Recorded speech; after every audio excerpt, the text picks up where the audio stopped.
Hi everyone, welcome back. I'm excited for this session. I have with me Ole Koch, who's the Product Development Manager for Quantum at Teledyne E2V.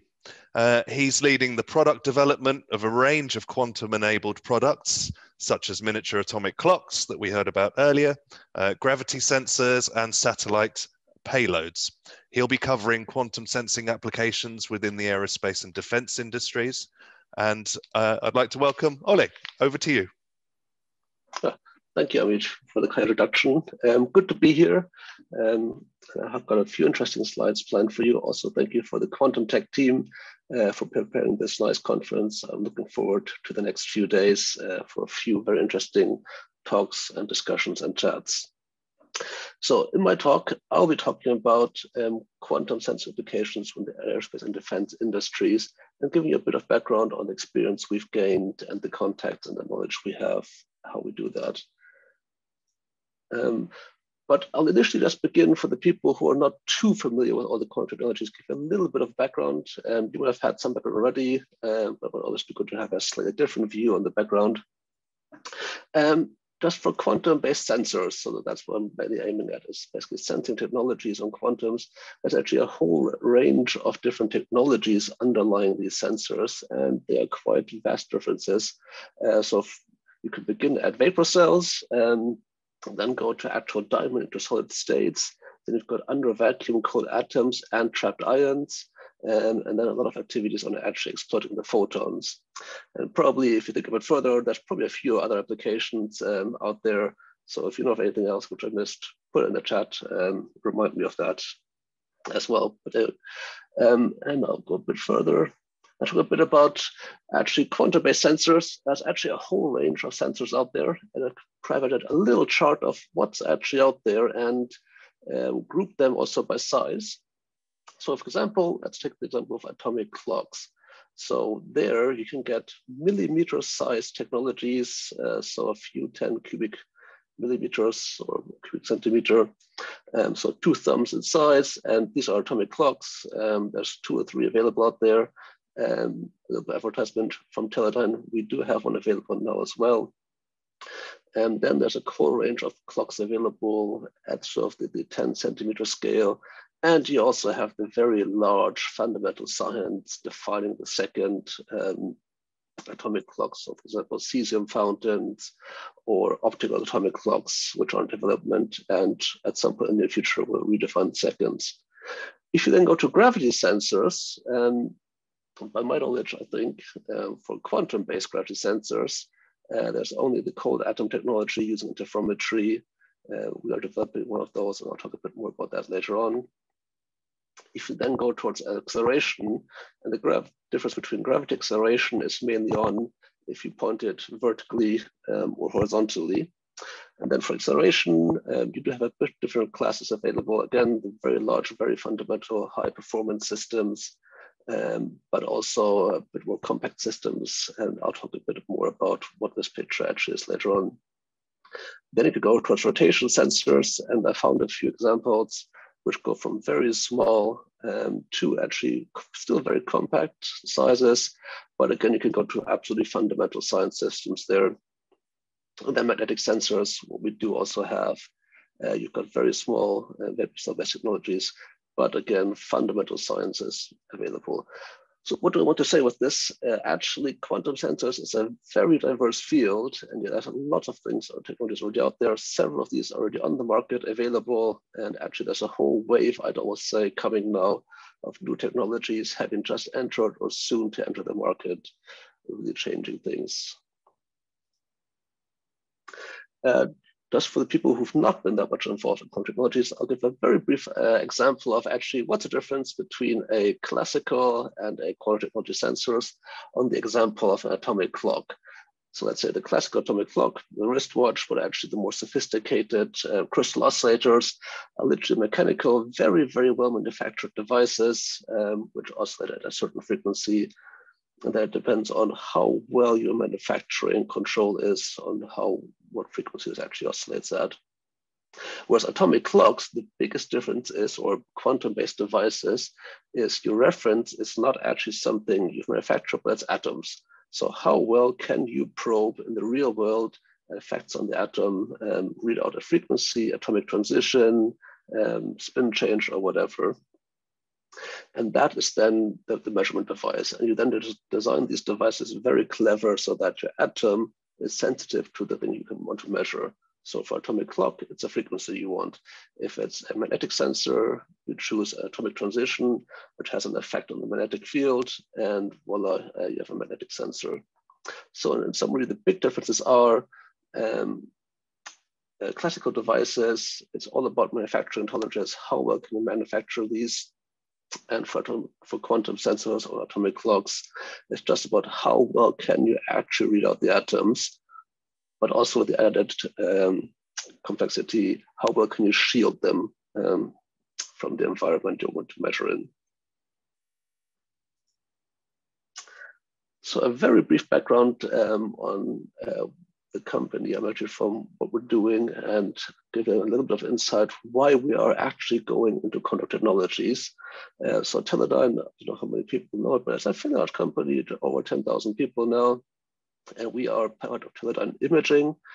And I don't always describe us as, if it's technologically challenging and if there's a niche market we can go into, we will usually be there. And try to occupy that market. So we go from machine vision, life sciences, cancer therapy. We have quite a large activity in space. So for example, we have been to every planet in the solar system, including Pluto. I still call it as a planet. And otherwise, we've got underwater submarines, there's semiconductors, we've got several MEMS factories in the company. So actually a very broad range of technologies we have available. And actually, it's all about understanding the technology, having the right skill sets, and the core basis to bring those into market. So now honing in a little bit more on quantum technologies. So we at Teledyne E2V are investing in a new platform technology on quantum, and the specific things I'm developing with my team at E2V is, for one, quantum sensors, so gravity gradient sensors to actually see things in the ground. Then timing, atomic clocks. We're developing a range of atomic clocks, for example, for GNSS or GPS holder activities. And then what we're also doing is bringing these technologies to space. So there's a lot of activity to actually go into aerospace and space and utilize the advantages of quantum for atomic clocks, gravity measurements, acceleration measurements, and so on. And what we're doing is combining our technology heritage and knowledge for space sensors. We have vacuum system manufacturing lines and so on, and combining all of those into really bringing quantum technologies closer to space. And we do also have a little bit of side activity for quantum key distribution for ultra secure communication networks.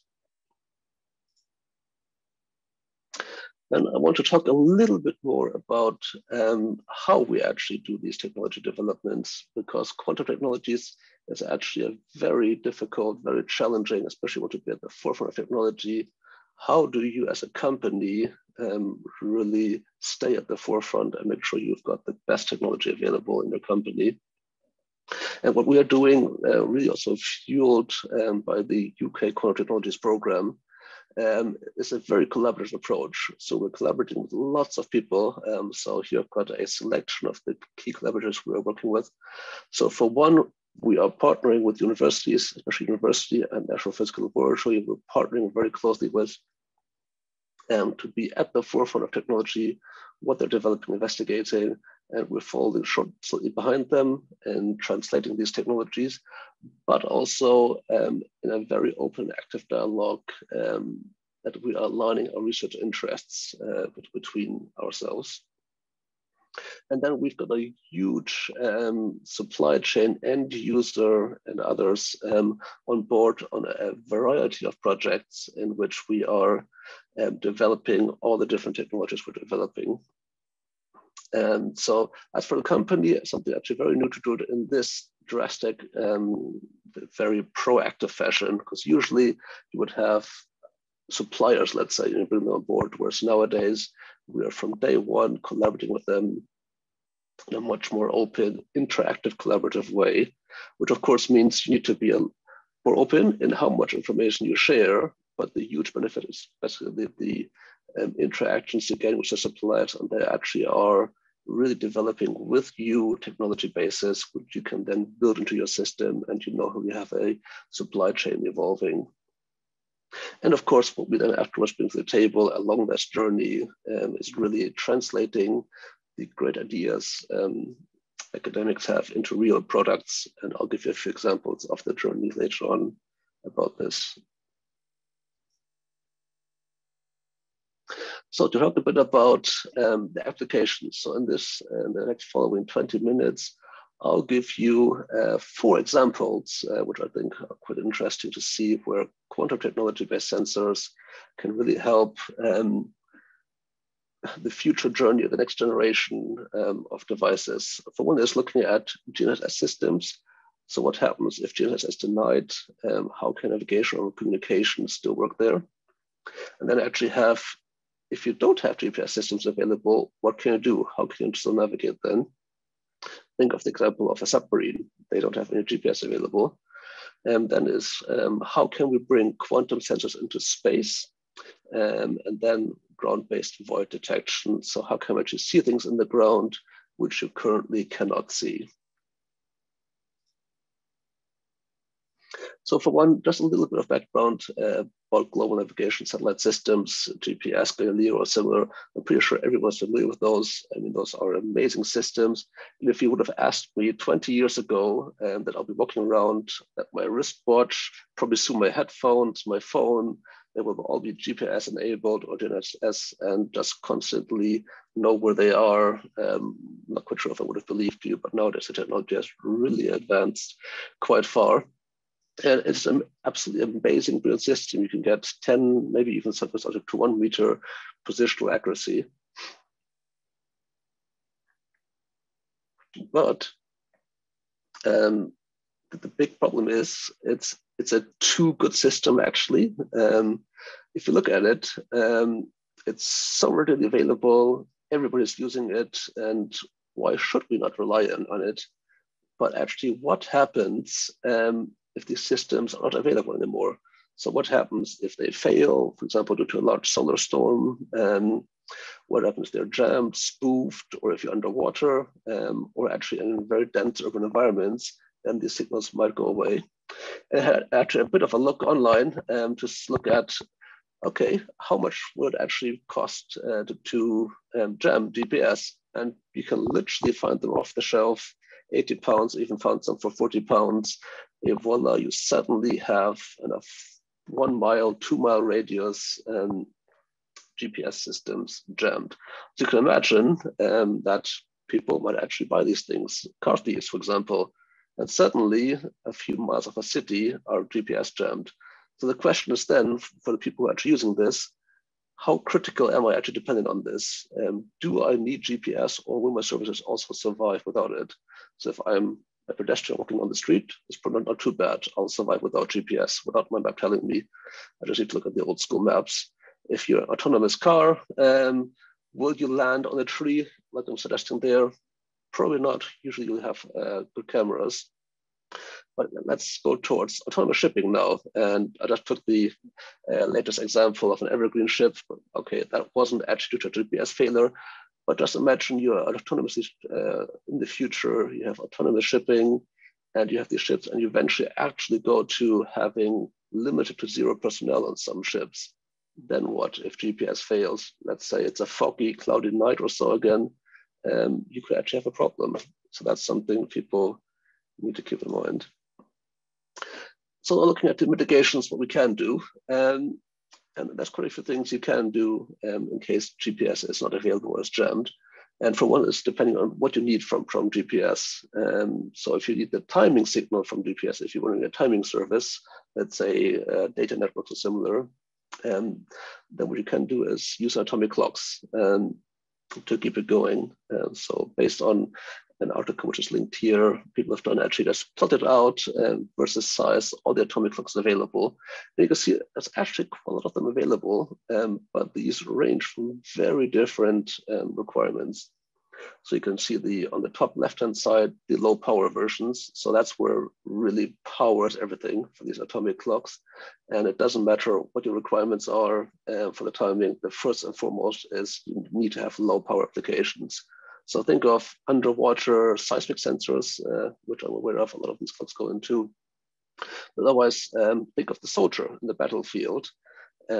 What happens if they are out there and they want to have communications and other services going in a GPS denied environment? Because you can imagine any somewhat smart adversary will have GPS jamming sort of as part of the arsenal usually available.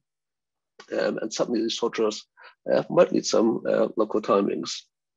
So that's the low power clocks available. And then there's, following that paper, I do agree with that classification as a tactical. So things you would take out into the field, let's say in your base stations, in your tanks, in your vehicles, on drones or similar. So areas where you have a bit more power available and you then utilize these systems. And you can see also there, that's the the miniature atomic clock we are developing. So that's the market niche we are aiming or developing at. So hold this space within the next 1 or 2 years for products becoming available.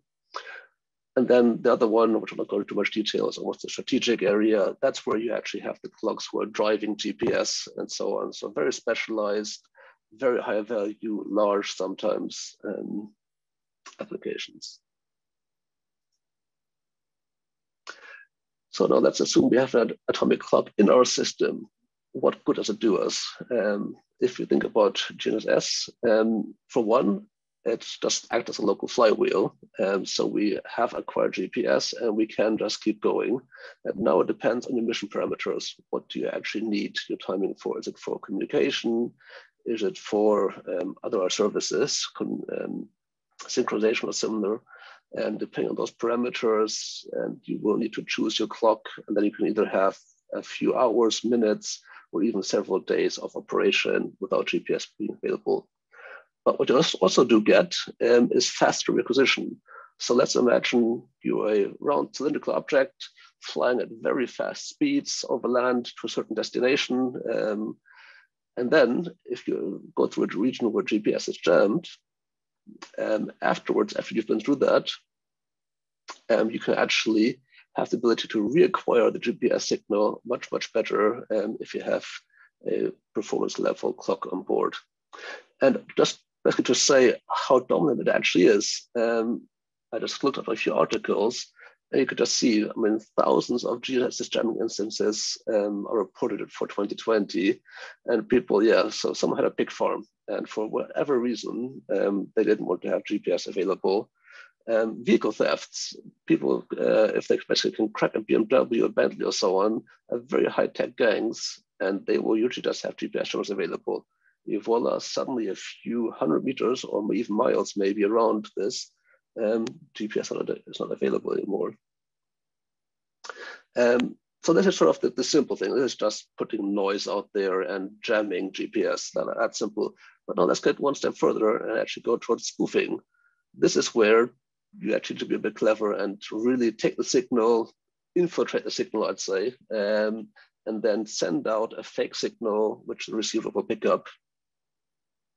And I had a bit of a look online to see how far they've actually gotten. And in the public space, I'm pretty sure defense agencies have their own programs who can absolutely do this. But in the public space, and I said the hacker space, you can see people have done proof of principles just with $250 worth of equipment. And you have built your own GPS spoofer, and then you can direct the signals wherever you want. And I believe the picture you can see on the right-hand side is the drone which was shot down by Iran.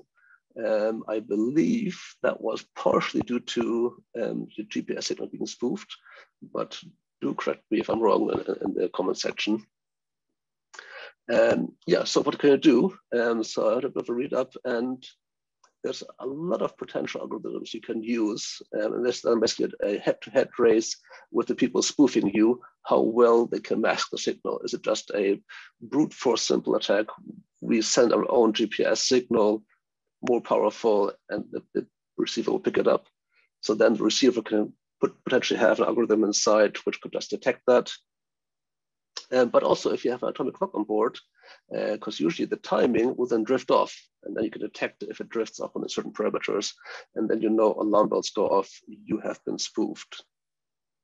And yeah, the reference on this side, all your GPS are belong to us. You can, that sort of shows when I was computer gaming, some people might get that reference. I'll leave it at that.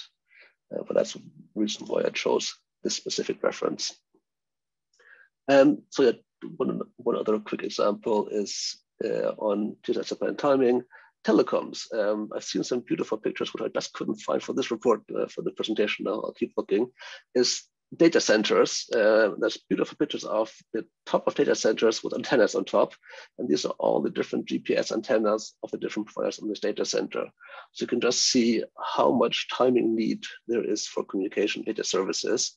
And if you look at mobile networks, we currently are on 4G, rolling out 5G, and you think about 6G in the future. Each of these gets stricter timing requirements. So GPS still works, but what happens if GPS fails? Will your entire data infrastructure network go down? Again, atomic clocks, choose the right one. Well, here, if you have a better clock, what does this mean? Mainly, the youth will be able to send more high-resolution TikTok videos. So very good use of quantum technologies. But going back to the defense world, secure communication. So my understanding is one way you can have secure communication is frequency hopping. So where you and the other parties have an agreed pattern to hop the frequencies. Of course, if you don't have a common timing reference, that can be difficult. So that's why, for example, on the soldier in the future, potentially having very chip-scale atomic clocks on tanks and other devices in your mission theater, have these clocks on board. Of course, the better clocks you have, the longer you can stay synchronized with your host.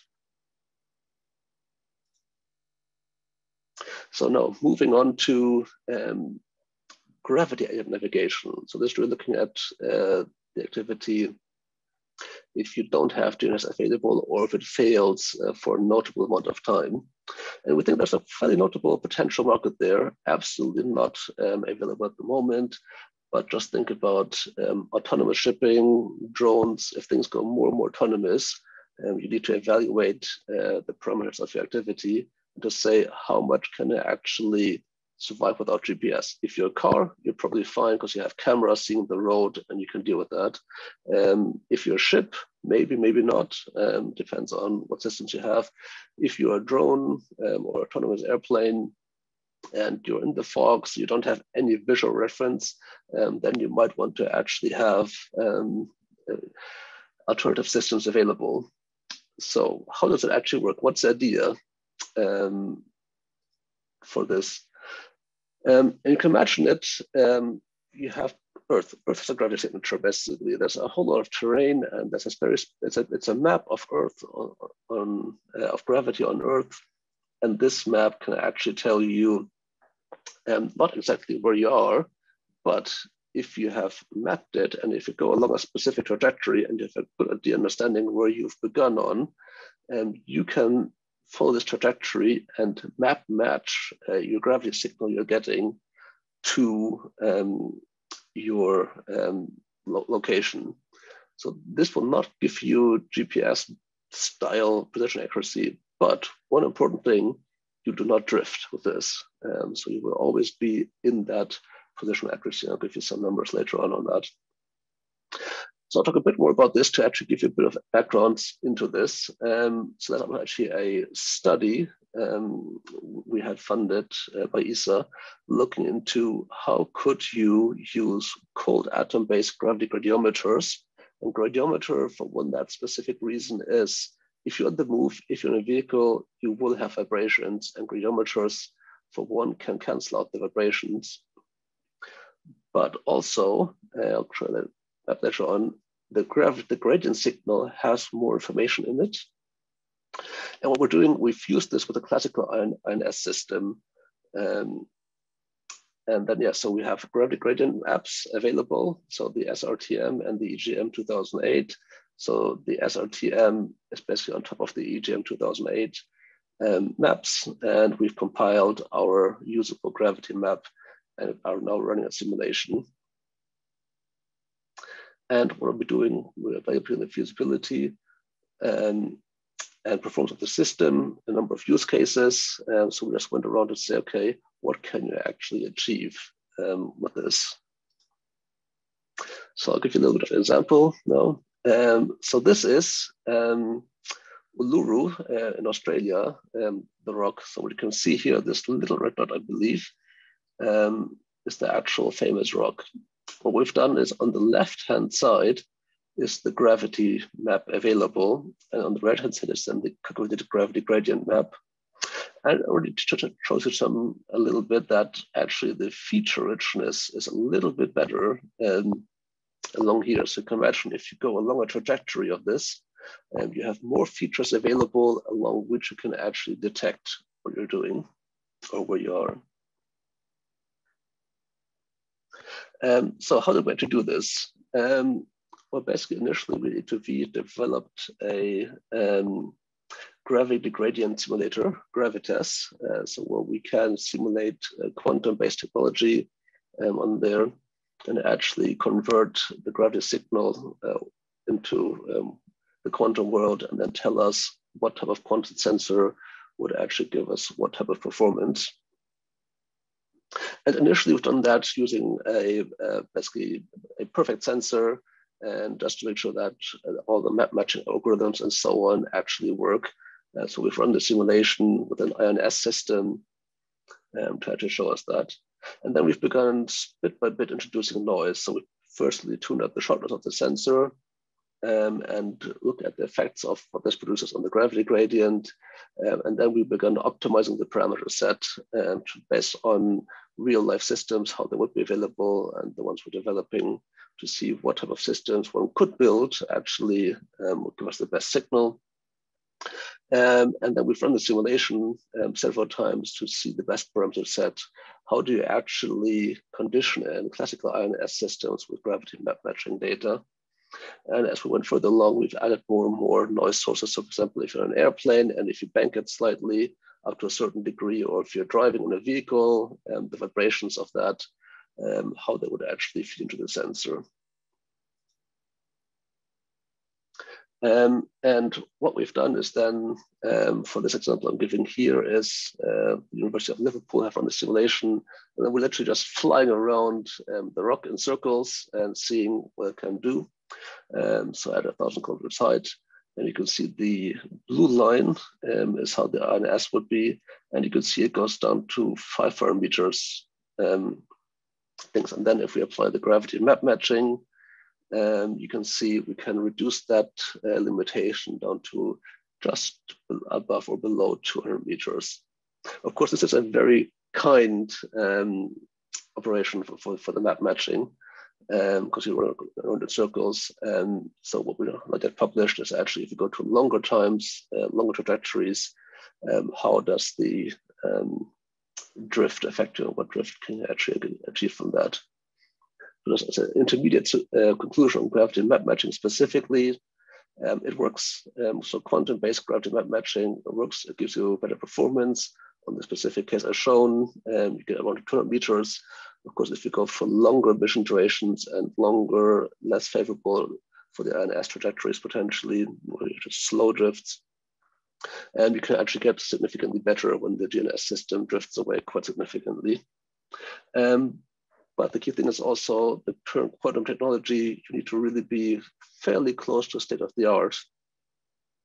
And depends on the vehicle you're in. Let's say if you're a drone or a very fast flying object, let's say that's quite critical, because the faster you fly, the faster the repetition rate is. And with quantum sensor, repetition rate and sensitivity do scale quadratically. So you need to but be very careful there what you can actually achieve. But if you're in a very slow moving object, let's say a ship or a submarine, these numbers come out quite favorable for you.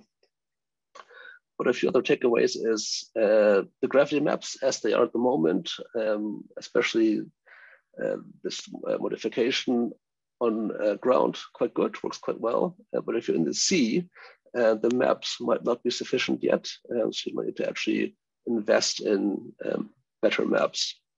And then, of course, it depends on the use case, how you optimize your parameter set. So moving on a bit quicker now, for space. For space, what we've been doing as well is building on our heritage and combining the technologies we have for space technologies. So CASPA as one of the first things we did, this was collateral space payload. This was literally cool atoms, but we sent it through the whole difficult shake, rattle, and roll cycle, the most difficult one you can find, and to see, does this technology basis actually survive? And it's basically the sensor itself. It doesn't measure anything yet, but it was a technology demonstrator. So we should shake it, rattled, rolled it. Certain bits were radiation bombarded. And with one very, very small exception, all of these systems survived, and we were able to autonomously generate cold atoms. Of course, that's just the beginning of the journey. So where's the journey going? For one stepping stone we are investigating now is what is the simplest thing you can measure where quantum centers actually give an advantage. And one we're investigating at the moment is to use quantum-based accelerometers to measure atmospheric drag.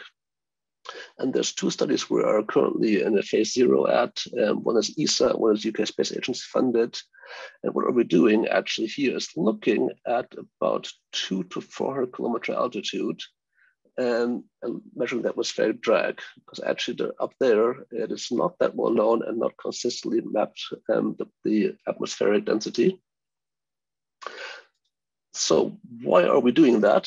For one, there's clear that there's lots of temperature variations, lots of variations in the thermosphere.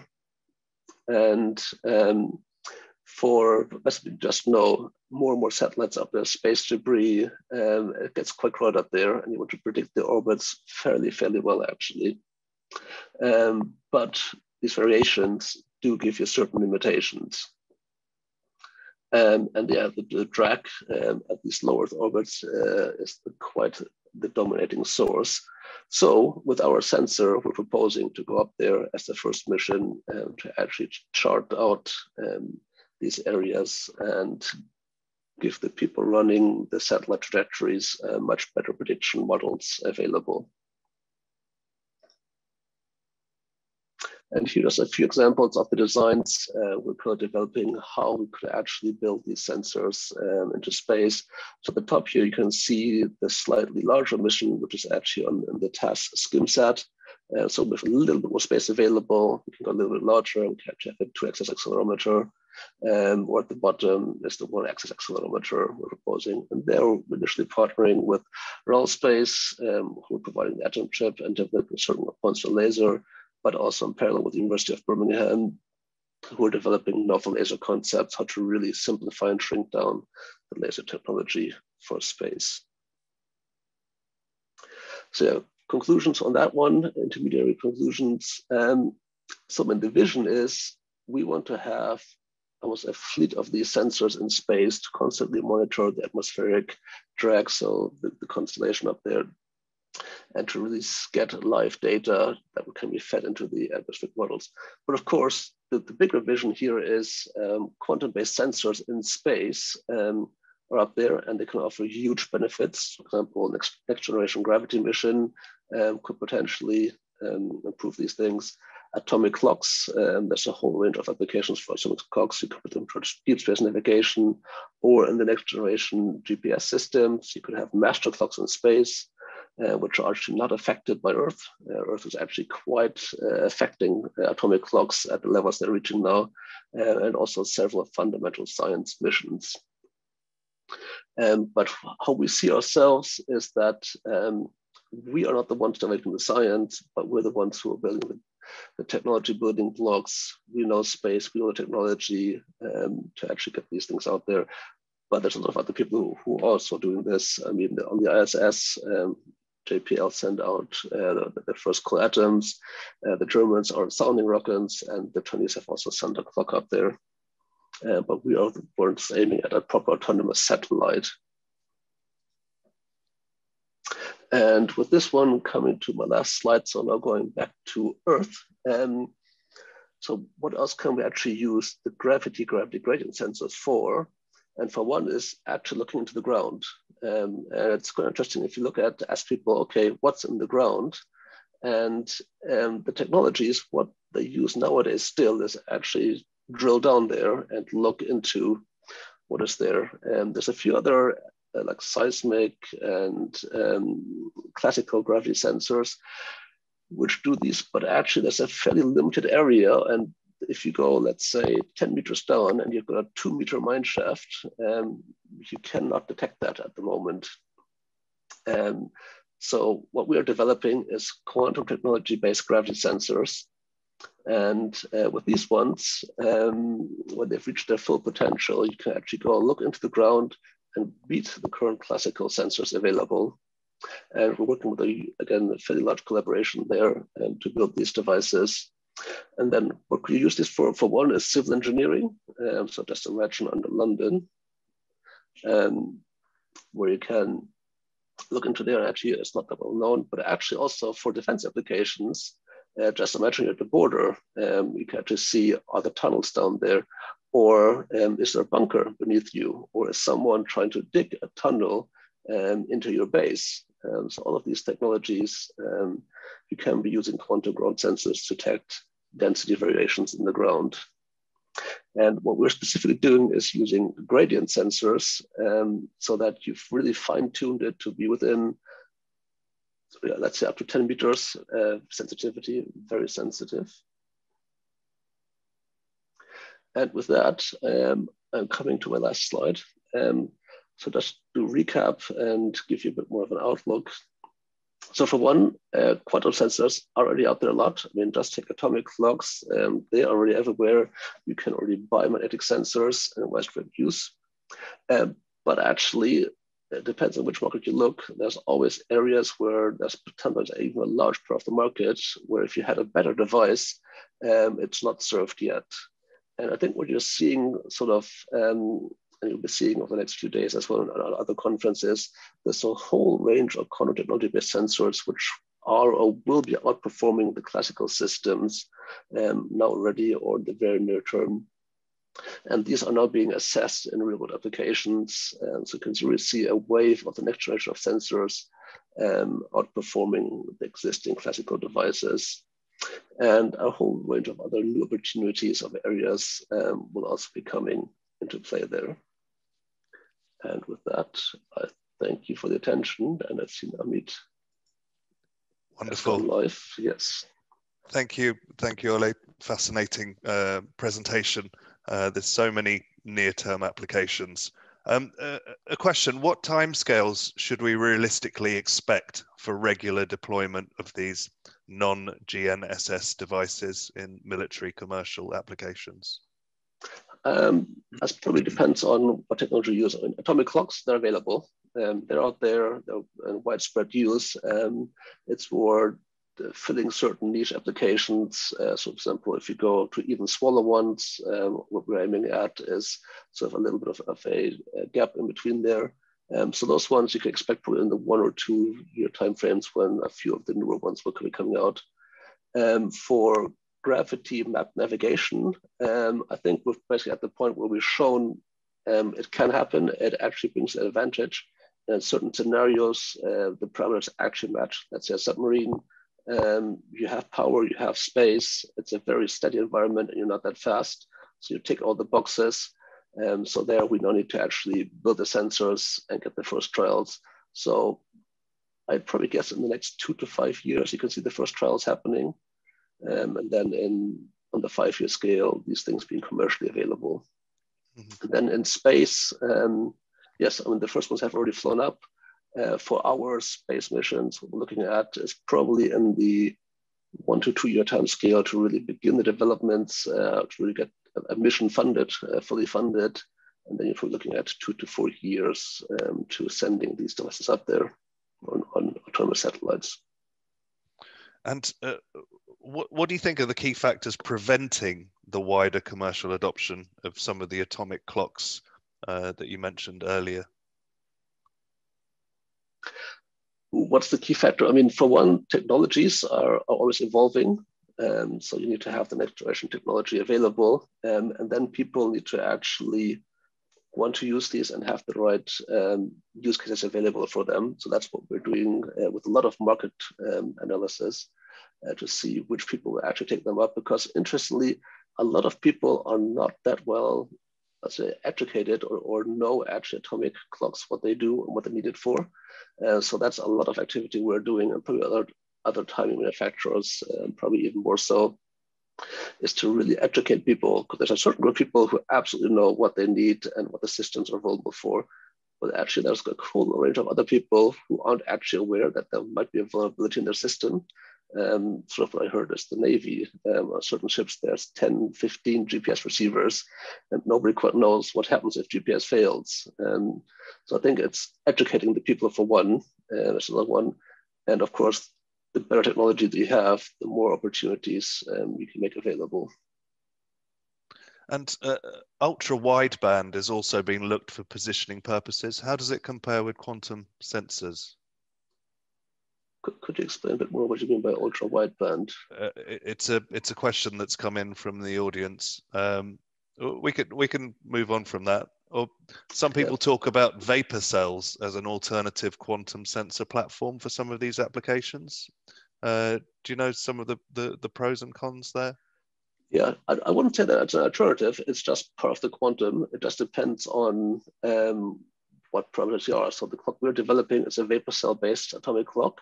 And vapor cells, the big advantage is it can be very small. I mean, the chip scale atomic clocks, 2 thumbs in size, are vapor cell-based technologies. That's sort of the minimum you can shrink it down to at the moment. So they are easy to understand, cheaper, better mass manufactured. But of course, if your atoms are in a vapor cell, you lose the advantage of the cold atoms where you're in a vacuum, because you have collisions, either with buffer gas or with the wall around you.